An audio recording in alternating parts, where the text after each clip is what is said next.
This film, there were quite a few scenes I enjoyed filming. Probably my favourite, which is a new experience for me altogether, was it was in Hogsmeade. Well, in the film, not in real life. And it was a snow set, an indoor snow set. And I'd never been or seen in indoor snow, so to speak. And it was just fun and a new experience being in the fake snow while being very hot and sort of sweating in the snow. It's a bit of a daunting experience, but it was fun. Yeah, we had a laugh.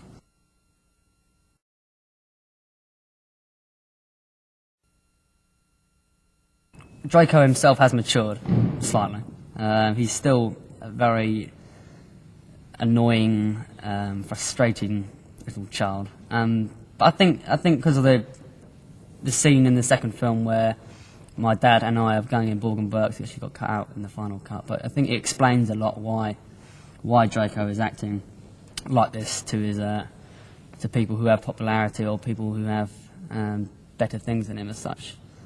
And I think just during the films, it's just going to open up more and more about how and why he's like this. And I think it's going to be it's a good, never-ending story. I think about why Draco is like how he is. Lauren says, what's it like working on the set? Because obviously they're quite grand sets. It is, especially at the moment we're shooting, like I say, some of the final scenes, and there's sort of 200 cast members on set, including sort of 10 of Britain's finest actors. So yeah, obviously there's a lot of energy on set and everyone's very keen to, do the best work they can possibly do, knowing that it's the last one, of the series. Yeah.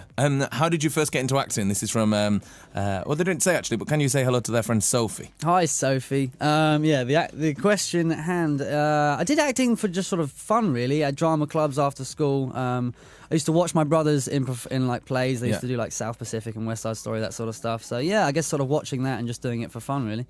Any advice for anyone if they wanted to get into acting? Do that, really. Do it for fun. If you watched your brothers doing West Side Story. Well, no, sort of. I don't know. So do it for fun and also educate yourself in the lines of the plays and the great many productions that are out there. If you can, take advantage of it, because I was lucky enough to have been taken to some great plays in my life, and I think it's a really good thing to do, definitely. Yeah, to pick up tips from that. Steph says, what does it feel like to play a bad guy? Great. Must be so good. It's so much fun, because I like to think that I'm a relatively nice guy in real life. So it's kind of like playing my opposite, the Jekyll and Hyde almost. So do you get to like inject your own ideas into the? Well, very much so. Yeah, it's got to a point now where the director he kind of knows your character, so he does ask for your opinion. So yeah, there's lots of that going on set, which is cool. And I like to think, by being able to vent my day-to-day frustrations through this horrible child, that somehow it ends up, doing me good in my real life. In your real life, what are we going to do when it finishes? I don't know. I'm going to have to go to therapy or something, really, aren't I? Oh, no. Therapy at 22. Potter's Anonymous, I'll be Did you first all put in for the part of Harry, says Brooke. So did you go for what Very character? much so. Within 3 weeks, they dyed my hair brown for Harry. I'm about to say red. It would be red. Orange. Well, sorry, ginger for Ron. And finally, white or blonde, whatever you want to call it, for Draco. And they stuck with blonde ever since. Amazing. You can imagine what the grief I got at school. Yeah, just a different. They thought I was going through a really weird, Oh God, sort of mid, Tom's not right. That's an early crisis. That's not wrong with him. Different hair every day.